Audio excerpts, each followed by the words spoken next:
Olá, seja bem-vindo ao programa Casulo e hoje nós vamos falar sobre conexão. Até que ponto, então, estar conectado na internet, estar conectado nas mídias sociais é um vício ou até quais são os pontos positivos de estar sempre assim conectado? E para falar sobre isso, a gente está aqui com a professora de produção midiática e também de ciberjornalismo, Laura Seligman. Seja muito bem-vinda aqui ao programa Casulo. Muito obrigada pelo convite. Tá ok. Bom, então nós fizemos também uma matéria, nós vamos mostrar agora a matéria também sobre essa questão comportamental e até mesmo nas salas de aula. O que isso atrapalha e também quais são os pontos positivos da conectividade. Tablets, smartphones, celulares, esses populares gadgets, dispositivos móveis com funções multimídia, têm tomado cada vez mais a atenção dos usuários. A possibilidade de acessar games, músicas, notícias e, principalmente, as redes sociais tira a concentração das pessoas não só das aulas e reuniões de trabalho, mas também de uma conversa informal com um amigo, por exemplo. Mas você sabia que isso é falta de educação? É o que explica a professora de etiqueta Maria Aparecida Santana. As pessoas se esquecem, do mínimo da educação quando estão conversando com outras pessoas. A prioridade sempre é dar atenção àquela pessoa que está à sua frente. Ela, sim, merece o destaque naquele momento. O que nós temos, o que vemos hoje assim, com muita intensidade é o uso abusivo em todos os lugares, em todos os momentos, as pessoas sendo até indelicadas, não sendo tão educadas quanto deveriam em utilizar essas mídias. Eu até posso citar uma frase que é creditada a Albert Einstein, que dizia: "Temo o dia em que a tecnologia se sobreponha à humanidade. Este dia nós teremos, então, uma geração de idiotas." É meio pesado, a segunda afirmativa acreditada a ele, mas o que isso leva a gente a afirmar? Nós vemos hoje pessoas em momentos na praia, ao invés de deslumbrarem ou vislumbrarem aquele visual maravilhoso, elas estão conectadas em tablets, smartphones, em celulares, enfim, o tempo todo. Já vi cenas, enfim, de pessoas em museus, ao invés de estar contemplando, já que se programaram para ir a museus, estarem exatamente conectadas esse tempo inteiro, com essas ferramentas. Nas salas de aula, os alunos dividem a atenção entre os gadgets e o professor. Hans Peda Belling, professor no curso de Publicidade e Propaganda, explica que os dispositivos podem sim ser usados em aula, desde que haja consciência. Eu acho que tem aspectos positivos e aspectos negativos nessa história. Enfim, eles acabam sendo mais imersivos, eles acabam sendo mais espetaculares, eles têm maior poder de interação, de interatividade, enfim, tudo isso. Agora, eu acho que tem um lado positivo também. O fato de ser uma comunicação em tempo real, aberta, com acesso a inúmeras outras bases de validação, acaba possibilitando ao aluno verificar em tempo real se aquelas informações que o professor está passando, se elas são verídicas, se elas não são, se o professor está atualizado, se o conteúdo não é um conteúdo já batido. Enfim, eu acho que tem sempre esses dois lados. As pessoas elas não podem se esquecer que é um aparelho, ele está, na verdade, deixando com que as pessoas se sintam menos humanizadas, menos afetivas. Então, essa tecnologia, na verdade, ela está, proporcionando uma informação e uma rapidez dessas informações muito grande, mas também faz com que as pessoas se afastem pelo lado afetivo. Bom, professor, então ainda a respeito dessa matéria e também relembrando aqui que a gente vê hoje em dia em restaurantes, assim, pessoas sempre assim no convívio social, mesmo junto com outras pessoas, rodeado de amigos, pegando seus smartphones, os tablets, conversando no celular, mandando mensagens para outras pessoas. Isso também não é um pouco de uma situação de isolamento, mesmo rodeado de amigos, você tá ali com aquele grupo de amigos, mas mesmo assim você está se isolando? Olha, eu não acredito nisso. Apesar dos meus quase 47 anos, eu quero deixar bem claro que a gente tem que aceitar as mudanças que a sociedade vive e essa, por exemplo, proporcionada pela tecnologia. A tecnologia transformou nas últimas décadas sensivelmente, definitivamente, as relações entre as pessoas. Nós que somos da área da comunicação sabemos muito bem.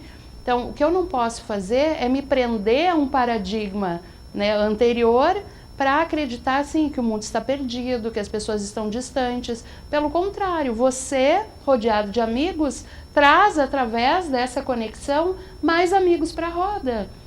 Quantas vezes a gente não faz um aniversário e um amigo, um parente que está distante entra na brincadeira ou na festa por Skype, né, a chamada telefônica via internet, né, falando de uma maneira assim mais acessível. Então, eu acho exatamente o contrário. Eu acho que as pessoas se aproximam cada vez mais. Claro que é de uma forma diferente. Quando o telégrafo, né, foi inventado, as pessoas até então só poderiam se encontrar presencialmente. Se eu quisesse visitar um parente, talvez tivesse que, né, se tivesse vivido essa época, andar em lombo de burro até, né, durante muitos dias até chegar lá. Então o telégrafo foi uma grande revolução, a viagem de trem foi uma grande revolução. Acho que a gente vive o mesmo tipo de ruptura, mas é difícil para as pessoas aceitar como ela vem.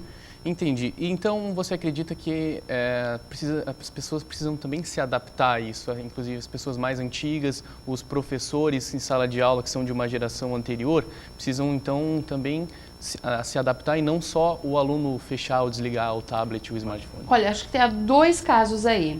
Para as pessoas em geral, nem todos vão se adaptar. Isso é natural.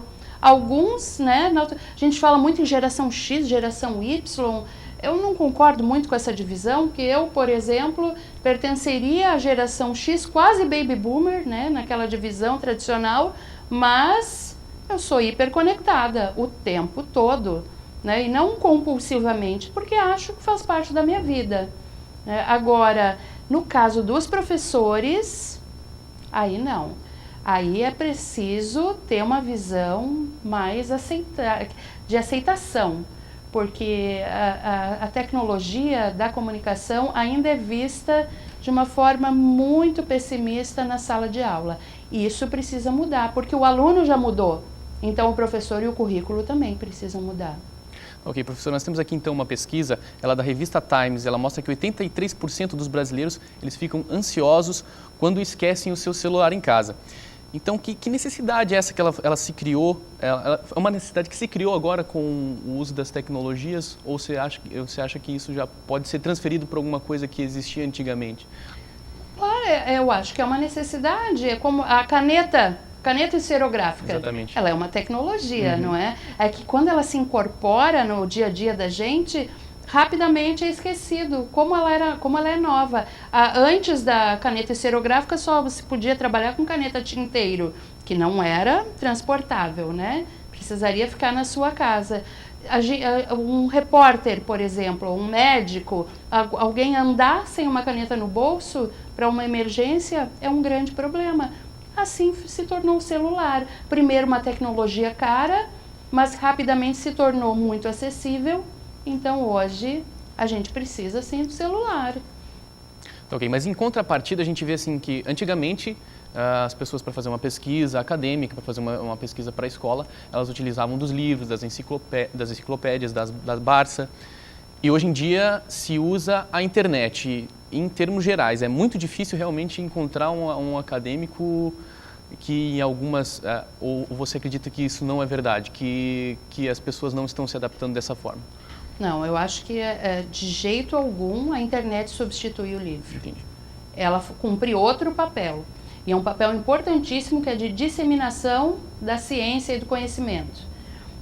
Até então, imagina um livro, quantos anos demora para um livro lançado em um país distante chegar até aqui?